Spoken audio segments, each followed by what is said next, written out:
एक बार जोरदार नारा लगाएंगे, भारत माता की वंदे।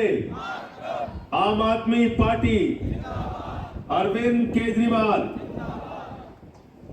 मंच पे आसीन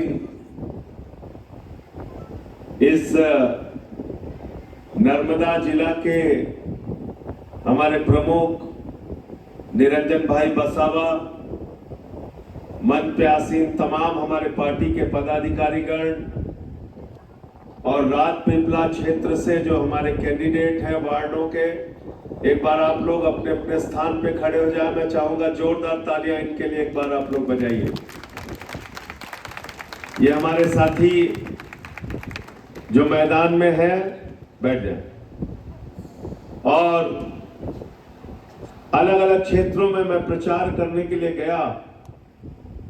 पिछले 3-4 दिनों से एक अच्छा जन समर्थन आम आदमी पार्टी को मिल रहा है गुजरात में। और इसकी क्या वजह है? हर पार्टी आती है, अपना प्रचार करती है, हमको वोट दे दीजिए, हमको वोट दे दीजिए, हमने ये किया, हमने ये किया। अच्छी बात है, लेकिन लोकतंत्र के अंदर, डेमोक्रेसी के अंदर बाबा साहब डॉक्टर भीमराव अंबेडकर जी ने जब इस देश का संविधान बनाया तो उन्होंने लिखा कि राष्ट्रपति के वोट की ताकत भी एक होगी, प्रधानमंत्री के वोट की ताकत भी एक होगी, सांसद के वोट की ताकत भी एक होगी, और गांव में रहने वाले गरीब आदमी के वोट की ताकत भी एक होगी। 2 वोट किसी का नहीं गिना जाएगा। कोई अरबपति है, उसके भी वोट की ताकत एक होगी। कोई मजदूर है, उसके वोट की ताकत भी एक होगी। हमारी माताएं बहनें हैं, इनकी वोट की ताकत भी एक होगी। नौजवान है, उसका भी वोट एक गिना जाएगा। बुजुर्ग है, उसका भी वोट एक गिना जाएगा। यानी कि वोट के मामले में बाबा साहब ने जो भारत का संविधान बनाया, उसमें हम सबको बराबरी का हक दिया। कोई छोटा और बड़ा नहीं है। इसलिए मालिक आप हैं, और जिसको आप विधायक, सांसद और वार्ड का मेंबर बनाते हैं, वो आपके सेवक हैं।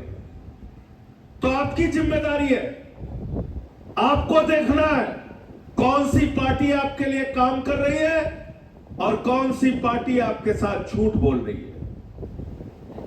यह देखने की जिम्मेदारी आपकी है। अरविंद केजरीवाल ने 13 के अंदर चुनाव लड़ा, आम आदमी पार्टी ने दिल्ली में चुनाव लड़ा। हमने कहा हम बिजली फ्री देंगे, हमने बिजली फ्री दिया। हमने कहा पानी फ्री देंगे, हमने पानी फ्री दिया। हमने कहा मोहल्ला क्लिनिक बनाएंगे, दवाएं मुफ्त में देंगे, इलाज फ्री करेंगे।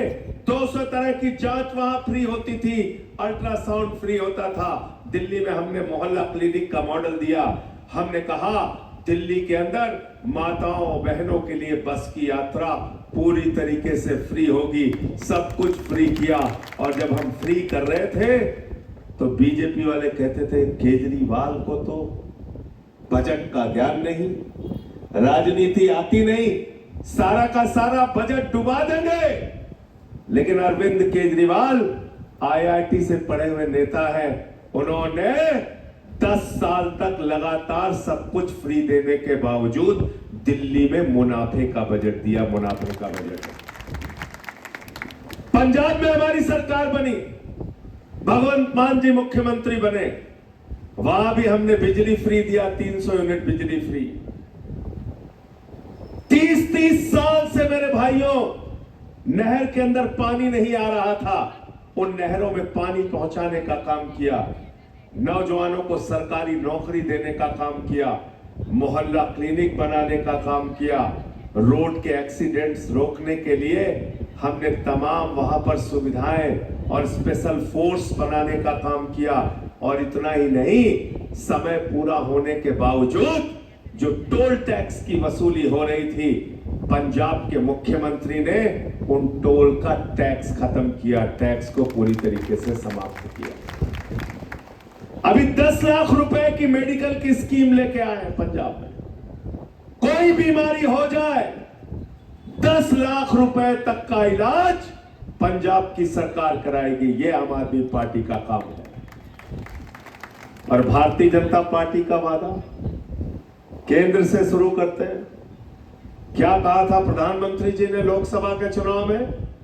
2014 में कहा था हर साल 2 करोड़ नौकरी देंगे। कितनी नौकरी देंगे? 12 साल में 24 करोड़ नौकरी मिल गई क्या हिंदुस्तान के नौजवानों को? 24,000 नौकरी भी गिनाना मुश्किल हो जाएगा। वादा किया था प्रधानमंत्री ने किसानों की आमदनी 2 गुना कर देंगे, इनकम टैक्स खत्म कर देंगे, डीजल 35 रुपए का हो जाएगा, पेट्रोल 50 रुपए का हो जाएगा, डिजिटल इंडिया हो जाएगा, मेक इन इंडिया हो जाएगा, स्टार्टअप इंडिया हो जाएगा, और तो और यहां तक कहा पूरे देश में स्वदेशी इस्तेमाल होगा, आत्मनिर्भर भारत बनेगा। आज अमेरिका के साथ हम डील कर रहे हैं ट्रेड की, जिससे हिंदुस्तान के छोटे छोटे व्यापारी मारे जाएंगे। ये स्वदेशी की नीति नहीं है, विदेशी की नीति है मेरे भाइयों, ये बात हमें समझना पड़ेगा। और क्या बोला था प्रधानमंत्री जी ने? इतना काला धन लाएंगे, जहाज में लाद लाद के लाएंगे, ट्रैक्टर पे लाद के लाएंगे, हेलीकॉप्टर पे लाद के लाएंगे, और हर आदमी के खाते में कितना जमा कर देंगे? जोर से बोलिए। 15 लाख। सबको याद है, कोई भूला नहीं है। और गुजरात में हमारी बहनें बहुत कर्मठ है, मेहनती हैं। इन्होंने अपनी मेहनत से, अपने कर्म से जो पैसे अपने व्यापार से, अपने व्यवसाय से, पढ़ाई लिखाई करके, नौकरियां करके, या पति से थोड़ा पैसा छिपा के संदूक में रखा था कि बेटी की शादी होगी तो 1500 की ये नोट काम आ जाएगी। मोदी जी ने कहा माताओं और बहनों, यही काला धन है, लाइन में लग के इसको जमा कर दो। वो भी खाली करा दिया। करा दिया नहीं करा दिया? बताओ। करा दिया ना। और क्या कर रहे हैं? पूरे गुजरात के अंदर अभी स्मार्ट मीटर लेके आए हैं। कौन सा मीटर? अभी गाड़ी में मैं आ रहा था, कहने लगे स्मार्ट मीटर। हमने कहा टाई पहन के आता है? बोले नहीं। हमने कहा जीन्स पहन के आता है? कहने लगे नहीं। हमने कहा टी शर्ट वाला स्मार्ट मीटर है? कहने लगे नहीं। तो हमने कहा है क्या? कहने लगे साहब इसको रिचार्ज कराना पड़ेगा। रात में 3 बजे गर्मी के दिन में बच्चा रोता रहेगा, रिचार्ज खत्म, स्मार्ट मीटर बंद, बत्ती गुल। मां बाप रोते रहेंगे, बीमार है, रात में गर्मी के महीने में 2 बजे 3 बजे स्मार्ट मीटर का रिचार्ज खत्म, स्मार्ट मीटर बंद, बत्ती गुल। तो जो लोग स्मार्ट मीटर के जरिए आपको लूटने का काम कर रहे हैं, मैं आपसे कहना चाहता हूं, आम आदमी पार्टी को ताकत दीजिए। पूरे गुजरात से ये स्मार्ट मीटर की लूट को खत्म करने का काम हम लोग करेंगे।